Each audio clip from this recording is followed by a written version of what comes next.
How goes the family? How goes it? Hopefully, you guys are having a great evening. I'm not going to be on too long tonight, but you say happy Saturday. Hopefully, everybody's been having a great day. Weather, for the most part, has been great. So I see a lot of people have been out and about, enjoying life with their family, as it should be done, in my personal opinion. So it's a beautiful thing, and I hope everybody continues on this, enjoying the rest of the month of May, because, like I said, we're already halfway through it. But anyways, I'm just going to talk a little bit about. I'm not a full disclosure. I'm not giving out financial advice. Full disclosure. I'm not a Bitcoin expert. I've just been investing in it for the past 4 years, and hey, and since I'm a part of the Gold Standard Partners, GS Partners, in regards to having the opportunity to not only buy Bitcoin but to actually do referral marketing with Bitcoin, be able to make money off of other people's Bitcoin purchases. Figured I'd give my 2 cents on this, not from a financial perspective, just from a personal perspective, because when it comes to finances, you're on your own and you got to consult your financial professionals, and don't look at me to do it, because I'm not a financial professional.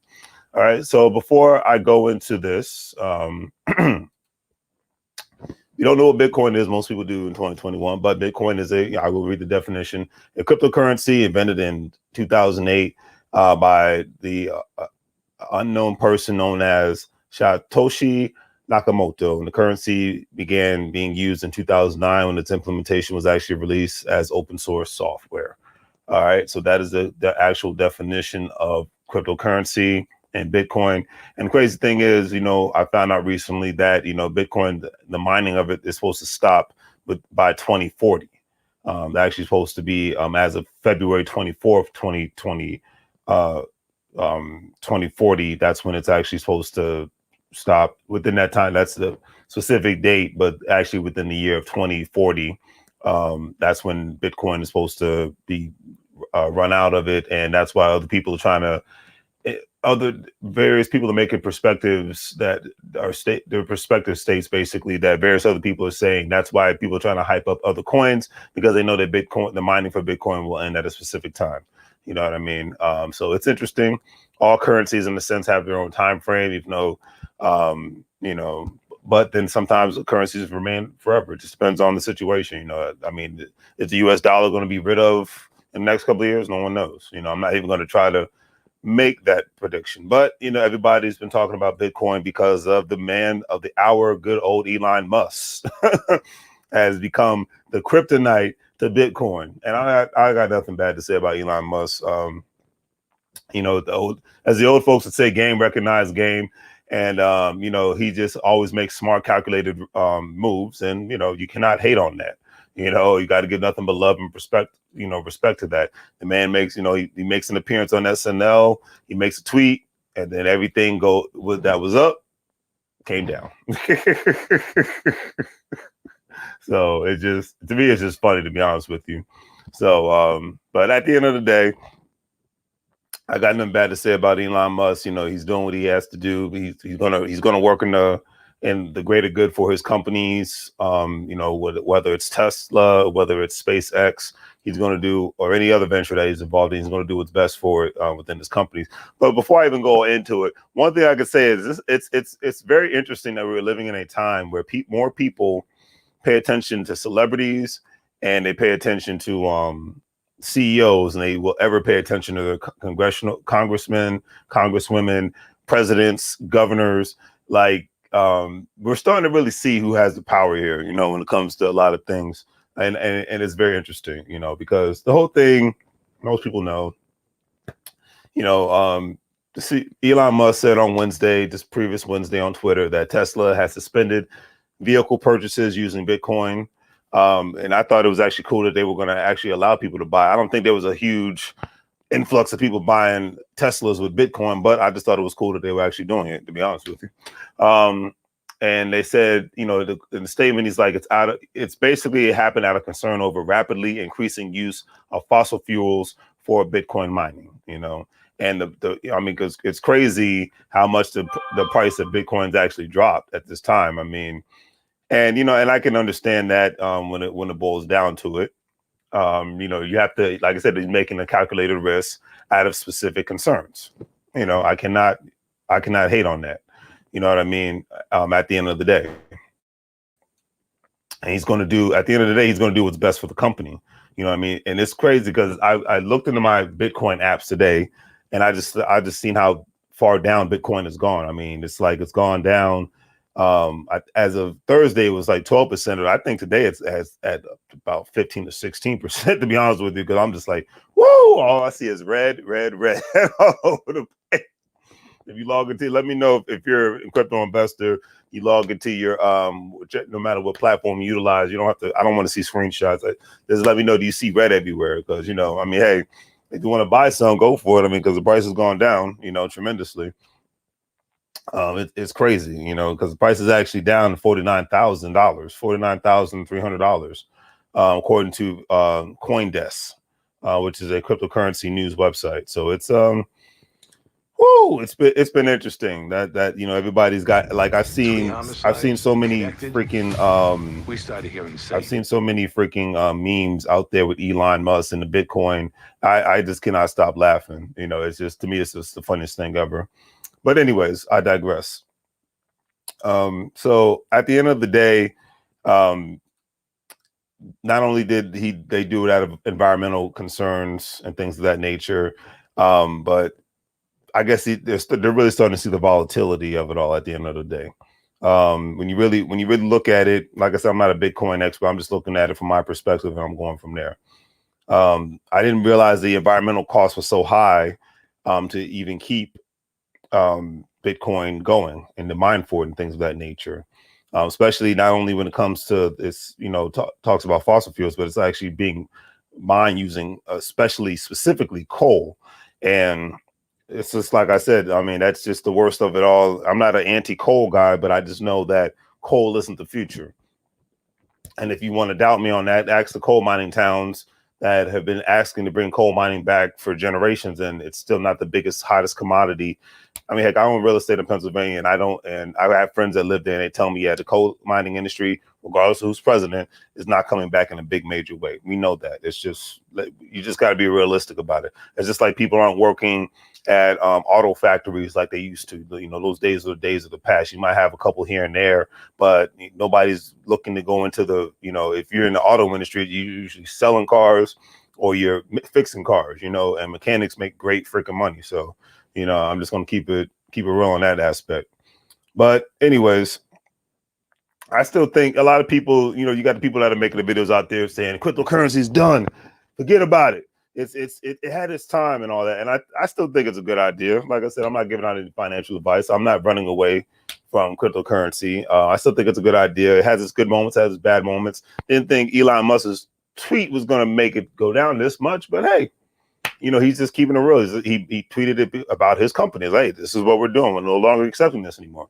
I get it. It's not a big deal.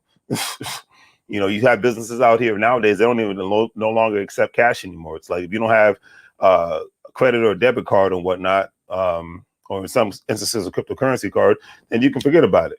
I mean, I think it's still a good idea. I still think cryptocurrency has a great future, but it just, to me, it just reminds me at the end of the day how one should never put all their eggs into one basket. If we're really going to be honest about this, you know, one should never ever put their eggs all into one basket, because if they do, they have a chance of, it's less like how you earn your money. It's the same way how you invest your money. You know, you got to look at it in that context. You know, we live in a time frame where we talk about multiple streams of income, and we talk about, most people are talking about multiple streams of investment. So cryptocurrency is just one aspect. Bitcoin, Dogecoin, whatever, is just another way to make your money, make more money for you. And another thing to really take at the end of the day, before I get off here, the key takeaways from this is, at the end, when it comes to money, and I will read this from Fidelity's website, which is Fidelity, you know, is a great investment website. It's actually who I had my second 401k with, have a qualified retirement account with my business. And if you're interested, check out LarrysAnythingGoes online store. We sell various products. But anyways, you know, inflation could tick up significantly this summer as the economy reopens. And I can see that happening, because people were making this prediction. People were making this prediction before last year, because it's like, okay, great example with the airlines. Last year, the fly was beautiful. If you were going to fly somewhere, my God, the prices were, I flew from DC to Houston for $150 round trip. So that was a beautiful thing.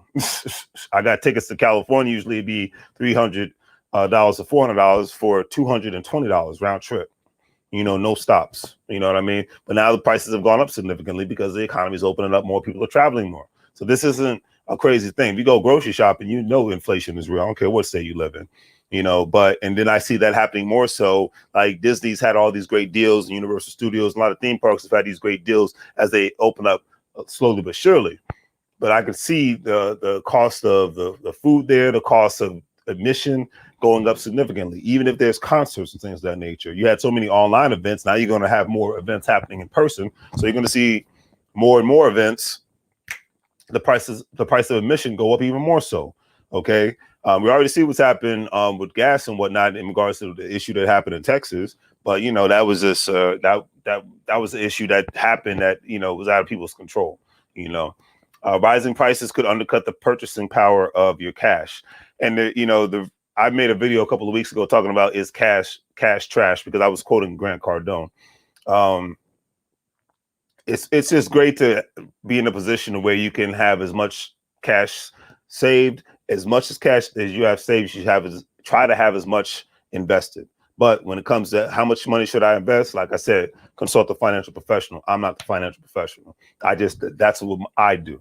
You have to do your own thing and go from there. And then another thing is, as the article stated, ask yourself, am I holding more cash than I need? Only you can't answer that question. I can't answer that question for you. I say to myself, I like to have a lot. I like to keep it even when it comes to my investments and my cash. I like to have them at an even narrow. In case an emergency happens, bills got to get paid too. And then 3, when it comes to the assets, sometimes I want to be able to pull money out of the assets or put more money in the assets. It's like a merry-go-round, just to keep things even. 1 or 2, emergency might happen, so I need to pull some money out of the assets and things of that nature, or pull some money out of the account, the checking account. Another thing to consider: alternative investments for excess cash, which can include investment-grade bond funds, floating rate securities, and stocks. As like I said, all this information is out there. There's so many YouTube videos about stocks and bonds and annuities and things of that nature, different insurance policies out there. More people are getting hip to the whole life insurance plans where they actually have the short-term insurance plans. But with the whole life, you have an opportunity to not only have extra life insurance, 1, but 2, you have an opportunity to borrow more money and whatnot. Because a lot of times it's not just about having great credit and having a significant amount of savings and having high income. It's about what can I borrow? That's another thing to take into consideration. Can I borrow for my 401k? Can I borrow for my whole life insurance policy? Can I borrow from my business? Can I borrow from my home? Can I borrow from an investment property? It's having that access to capital. Not just having money saved up, it's having that access to capital.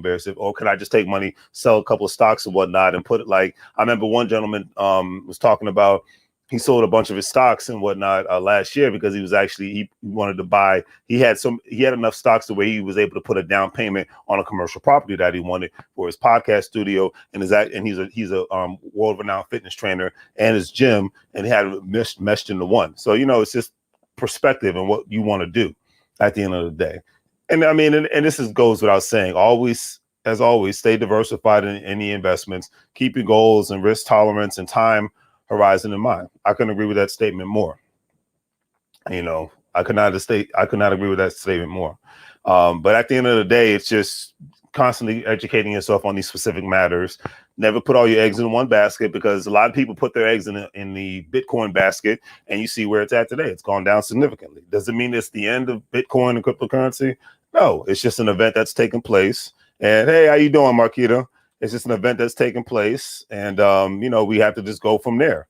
You know what I mean? Appreciate that, young lady. Hope all is well. Looks like you was having a good time today out there on the sports field with the family. Hope all is well, young lady. But that's just how I look at it at the end of the day. It's just what are you taking advantage of when something bad happens? Because something always will happen. Because a lot of people are having a heart attack right now over the tweet of Elon Musk, and a lot of people are having a heart attack with seeing the Bitcoin go down. But I look at investments. Investments is like life, okay? Eventually, something on your car is going to have to get fixed. Eventually, something in your property, whether you own it or you're renting it, needs to get fixed. Eventually, something on your body is going to have to get fixed, because eventually we all break something or we all get sick. So nothing's perfect. Something always going to need some sort of maintenance or whatnot. That's why doctors and nurses make a great living. This is why mechanics and general contractors make a good living, because they work on cars and they work on houses and whatnot. And this is why financial professionals make a great amount of money, because when things do go wrong, there's a way for, they have a not an exit strategy as a whole, but they have different various financial strategies to try to keep your money growing and to make sure that you don't, leave out of their office with no shirt and things of that nature. So that's all I can say. At the end of the day, don't have a heart attack over what has happened with Elon Musk. I think it's just smart on his part, and just keeps us, basically just keeps everyone on their P's and Q's on what they need to do and how they need to ensure that they diversify everything: money, cryptocurrencies, knowledge, experience, skill sets. Everything is diversification in this lifetime. And when it boils down to it, get all the knowledge you can, consult all the professionals that you can, not even just when it comes to finances, but when it boils down to your business model. Listen. I listen. I don't just talk. I listen. That's why I listen mostly to podcasts every single day, because I know that there's a lot of great information that can add value to me. When I have the one-on-one FaceTime with my mentors and whatnot, I know there's things that I can learn, and that's what it's all about. Learn, earn, turn, continuously. Learn, earn, turn. That's all I can say, because none of us know it all, and if you approach everything in this life like you know it all, you're going to stay at square one. That's all I got to say. So on that note, family, do the great 3 free things: like, share, and subscribe. Have a great day. And as always, make money move, and you live broke like a fool. I'm out.